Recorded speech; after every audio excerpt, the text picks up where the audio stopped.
tal? Esto es Escena Internacional, podcast producido por Comité de Lectura con la colaboración de Rodolfo Sánchez Aizcorbe. La primera noticia de hoy, 25 de enero, es que el gobierno de Milei enfrenta su primera huelga general.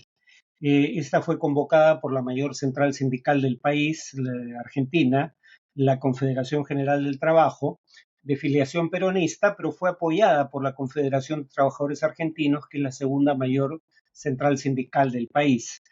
Es la tercera manifestación nacional convocada por quienes protestan contra las medidas que voy a mencionar en un minuto del gobierno de Milei, pero es el primer paro nacional, no solo durante el gobierno de Milei, que tiene poco más de un mes, sino el primer paro nacional en casi 5 años. Es decir, no hubo ninguno de estos paros durante el gobierno de Alberto Fernández. Y la medida se toma en respuesta a las reformas de Milei. En primer lugar, el ajuste fiscal, y claro, algunos dirían, pero era necesario, no puede uno incurrir en déficits fiscales crónicos, pero el argumento es que Milei dijo que el ajuste lo iba a pagar la casta y no está siendo ese el caso. Pero además es una medida contra los decretos que intenta aprobar el gobierno, bueno, el decreto de necesidad y urgencia y la ley ómnibus, esta última remitida a el Congreso para su aprobación, en donde, por ejemplo, dado que hablamos de centrales sindicales convocando a huelgas, se intenta por decreto cambiar el régimen laboral para limitar el derecho a la huelga. La principal crítica a la ley ómnibus es que busca delegar facultades legislativas en muchos ámbitos de la política pública al Ejecutivo y que eso implica una concentración excesiva del poder. En la versión inicial se pedía 2 años de facultades extendibles a otros 2 más, es decir, todo el periodo de gobierno de Milei. Ahora se ha reducido para facilitar su aprobación en el Congreso a 1 año de delegación de facultades con la posibilidad de prorrogarlo por un segundo año. Y sería solo la mitad del gobierno.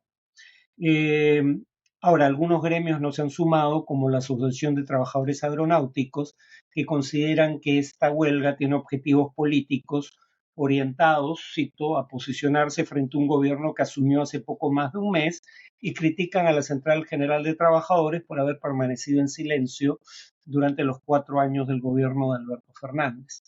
La segunda noticia es que en Haití se duplicó la tasa de homicidios en 2023, a medida que las pandillas extendían su control territorial, lo cual llevaba a que las prácticas de secuestro y extorsión se expandieran a su vez a nuevas zonas del país, ya que las distintas pandillas en su lucha por control territorial generaran violencia intestina.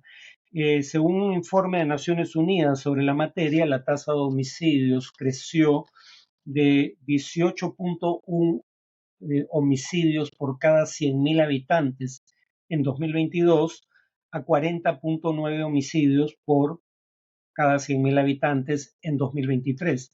Una tasa similar, habría que decir, a la que tuvo el año pasado Ecuador. La diferencia obvia es que en Haití las tasas de homicidio han sido relativamente altas de manera crónica. No es un fenómeno relativamente reciente, aunque crece a partir del año 2021, cuando fue asesinado el presidente Jovenel Moïse y el primer ministro Ariel Henry, que lo ha reemplazado, no ha logrado controlar la situación de seguridad. Finalmente, el Parlamento turco ratificó el ingreso de Suecia a la OTAN, es decir, la Organización del Tratado del Atlántico Norte. Lo hizo con 287 votos a favor y 55 en contra, tras meses de bloqueo porque el gobierno el gobierno turco culpaba a su par sueco de no hacer lo suficiente para impedir las acciones proselitistas del Partido de los Trabajadores del Kurdistán, al que el gobierno turco considera una organización terrorista, en territorio sueco. Sin embargo, cuando se votó, estuvieron a favor del ingreso de Suecia, tanto el partido oficial de Erdogan, que gobierna de 2002, como la principal fuerza de oposición socialdemócrata, el CHP, conocido por sus siglas, con lo cual Hungría es el único país que no ha ratificado la adhesión de Suecia a la OTAN. Esto es importante porque para ingresar a esa alianza se requiere la aprobación unánime de los miembros. Por eso es importante ahora la posición de Hungría, aunque Budapest, la capital, la sede de gobierno, ya había dejado entrever que no se opondría al ingreso de Suecia a la OTAN si Turquía estaba de acuerdo, y esa condición acaba de ser cumplida.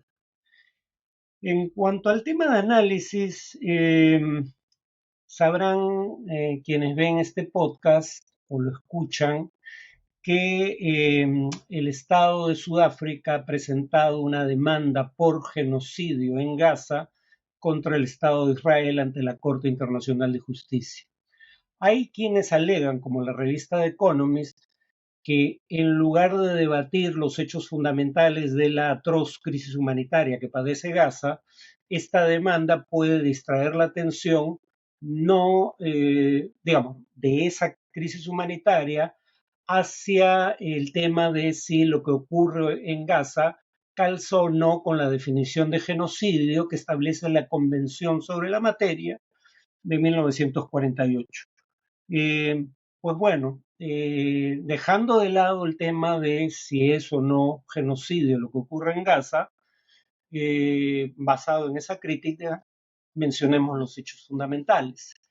Se critican las cifras de muertes que da el Ministerio de Salud de Gaza porque está bajo control de Hamas. Sin embargo, se olvida que sus empleados son pagados por la Autoridad Nacional Palestina y son profesionales que estaban ahí antes de que Hamas se hiciera con el control de la Franja de Gaza, y que cuando Israel cuestionó en ocasiones anteriores las cifras de muertos que daba el Ministerio de Salud de Gaza, ese ministerio dio una lista completa de los muertos con nombre, identificación oficial, el registro de la misma lo lleva el Estado israelí, sexo y edad, ¿no? Y no se ha podido demostrar que uno solo de los nombres que aparecían en esa lista correspondiera a una persona que seguía viva. Pero además hay otros intentos de estimar el número de muertes que en realidad dan cifras mayores que las del Ministerio de Salud en Gaza, porque a diferencia de este, sí contabilizan dentro del número de muertos las personas que se cuentan por miles, además, que están debajo de los escombros. Por ejemplo, el Euromed Human Rights Monitor, dirigido por un profesor eminente de la Universidad de Columbia, el 19 de enero calculaba que habían muerto hasta esa fecha 32.246 palestinos en Gaza, de los cuales 70% eran mujeres y niños. Esto no quiere decir que todos los hombres que murieran fueran milicianos de Hamas. El punto clave aquí es que no hay ni niños ni mujeres entre los combatientes. Y 62.634 personas heridas. En total estamos hablando que entre muertos y heridos al 19 de enero, según Euromed Human Rights Monitor, se encontraba en esa condición, digamos, de víctima mortal o herido por violencia en Gaza, 4% de la población total de Gaza. Para poner esto en contexto, según un reportaje de Associated Press, Israel ha matado más civiles en Gaza en solo 3 meses o un poco más que Estados Unidos y sus aliados en 3 años de campaña contra el Estado Islámico, que además tuvo lugar en más de un país. La destrucción en Gaza, dice el reporte de Associated Press citando al académico Robert Pape, al que he citado en ocasiones anteriores en este podcast de la Universidad de Chicago, que la destrucción en Gaza excede proporcionalmente la destrucción causada por los bombardeos aliados contra Alemania durante la Segunda Guerra Mundial. En cuanto al grado de destrucción de infraestructura, el Wall Street Journal, de propiedad del clan Murdoch, que también es la familia propietaria de la cadena Fox News, es decir, insospechable de simpatías con los palestinos, decía en diciembre del año pasado que a mediados de ese mes, a mediados de diciembre de 2023, Israel había causado la destrucción o daño a 70% de las 439.000 unidades habitacionales de Gaza, así como a la mitad de los edificios. Es decir, han sido destruidos o dañados cientos de miles de edificaciones. ¿Por qué importa el número? Bueno, porque el propio número sugiere que estamos hablando de destrucción indiscriminada, pero además porque el propio Estado israelí calcula en 30.000 el número de milicianos con que cuenta Hamas, terroristas, si lo quieren llamar así. 30.000 máximo. La estimación va entre 25 y 30.000. Es decir, si hubiera habido un miliciano de Hamas en cada construcción, bastaba con destruir 30.000 para darle muerte a todos ellos. O sea, como sabemos, el propio gobierno israelí admite que en realidad los milicianos de Hamas no están sobre tierra, sino fundamentalmente en túneles subterráneos. Pero además acaban de morir 21 soldados israelíes en lo que pretendía ser una explosión controlada, en donde Israel admite finalmente que está destruyendo edificaciones que ya estaban bajo su control, no las está destruyendo porque presumía que había armas o milicianos de Hamas en ellas, y en esta ocasión esta produjo un accidente fatal. Según las Naciones Unidas, más de 2/3 de todos los colegios en Gaza, algunos de los cuales son administrados por la propia ONU, han sido dañados o destruidos, así como la gran mayoría de los hospitales. En el caso del principal hospital de Gaza, Al-Shifa, recordarán el debate a inicios de la ofensiva israelí sobre quién lo bombardeó. Bueno, la investigación del New York Times, que mencioné en un podcast anterior, concluye lo siguiente. La evidencia revisada por The New York Times de Al-Shifa, el hospital en cuestión, apunta hacia ataques israelíes. La investigación sobre el mismo tema del Washington Post alude a un hecho diferente. Según la versión israelí, atacó Al-Shifa porque debajo de Al-Shifa estaba a nivel subterráneo el cuartel general de Hamas. Lo que encuentra la investigación, que también mencioné en un podcast anterior del Washington Post, es uno, no había ingreso al hospital desde los túneles, ni a los túneles, obviamente, desde el hospital, uno, y dos, no había evidencia alguna de que los túneles hubieran sido usados con fines militares. Aquí habría que añadir que el propio ex primer ministro israelí, Ehud Barak, dijo que los túneles bajo el hospital El Shifa no fueron construidos por Hamas, sino por el propio gobierno israelí durante la ocupación de Gaza en la década del 80, ¿no? Por otro lado, el Comité para la Protección de Periodistas indica que en las primeras 10 semanas de la incursión israelí en Gaza murieron o fueron asesinados más periodistas que en cualquier país del mundo en un periodo de un año, ¿no? Esto no tiene precedentes y no es una novedad. Israel ha dado muerte a periodistas de manera sistemática en el pasado, aunque no en estas cifras, más de 100 en lo que va de la incursión israelí en Gaza, eh, y nadie ha ido preso por eso en el pasado y tampoco hasta ahora en el presente. Naciones Unidas, por otro lado, ya en mediados de noviembre de 2023, decía que habían muerto más de 100 trabajadores de las Naciones Unidas en Gaza, el mayor número de personas asesinadas en cualquier conflicto en el mundo en la historia del sistema de Naciones Unidas. Eh, Otros datos que sugieren, como la investigación del Wall Street Journal sobre las cientos de miles de edificaciones destruidas o dañadas en Gaza por bombardeos israelíes.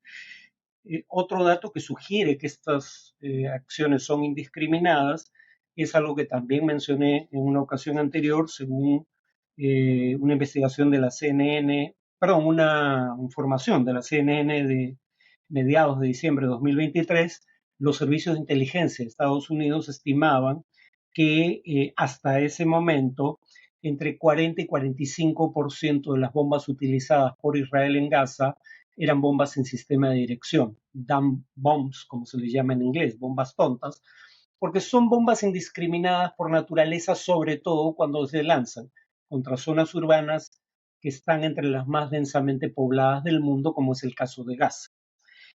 Más aún, según la propia CNN, el 22 de diciembre, este sí es una investigación de la agencia de noticias CNN, Israel había lanzado cientos de bombas de 900 kilos de explosivos en Gaza hasta ese momento. La cifra era algo más de 200 hasta el 22 de diciembre y fueron lanzadas en lugares a los que se había dicho que se replegaran los civiles del norte de Gaza para evitar los efectos de los ataques israelíes. Pues la evidencia de ataques indiscriminados, en mi opinión, es abrumadora. Las bombas de 900 kilos de explosivos, eran bunker busters que le llaman, eh, pueden matar o herir personas a más de 1000 pies de distancia. Es decir, pueden producir heridos o muertos en un radio de 300 metros respecto al punto de impacto. Y han sido lanzadas en campos de refugiados como el de Jabalia, que si Gaza tiene una de las mayores tasas de densidad demográfica del mundo, los campamentos de refugiados dentro de Gaza, porque la población de Gaza no es originaria en su mayoría de ahí, sino que fue expulsada de las ciudades en donde vivían en otras partes de Israel en 1900, de lo que ahora es Israel en 1948. En Jabalí, en el campo de refugiados, la densidad demográfica es mayor que la media. Entonces, lanzar bombas de 900 kilos de explosivos dentro de campos refugiados va a producir, como de hecho ocurrió, centenares de muertes, ¿no? Incluidos entre civiles, fundamentalmente entre civiles. Bueno, por no mencionar el hecho que la CNN también documenta que 16 cementerios en Gaza han sido destruidos o dañados. Aquí no hay mayormente criptas que puedan servir de parapeto a los milicianos, ¿no? La tradición musulmana es la de enterrar bajo tierra. Entonces, no había forma de que jamás pudiera buscar protección en un cementerio. Y lo que dice CNN es que han sido destruidos de manera deliberada, en algunos casos para construir fortificaciones militares, ¿no? Por último, las Naciones Unidas para medir el hambre en el mundo utiliza, o sea, grado de exposición a problemas, digamos, de alimentación, utiliza la llamada clasificación integrada de fases de la seguridad alimentaria. Esta comprende 5 etapas o 5 fases y la fase 5 implica literalmente morir de hambre. Bueno, según Arif Hussein, economista jefe del Programa Mundial de Alimentos de las Naciones Unidas, en la actualidad hay 706.000 personas en el mundo que están en la fase 5, es decir, que mueren literalmente de hambre. De esas 706.000 personas al borde de la muerte por inanición en el mundo, 4 de cada 5, 577.000, están en Gaza. Llámenlo como quieran, pero esto es inaceptable y es un crimen bajo el derecho internacional humanitario, al margen de si estamos hablando de crímenes de guerra y lesa humanidad o el crimen de genocidio. Bueno, eso es todo por hoy. Nos vemos en el siguiente podcast.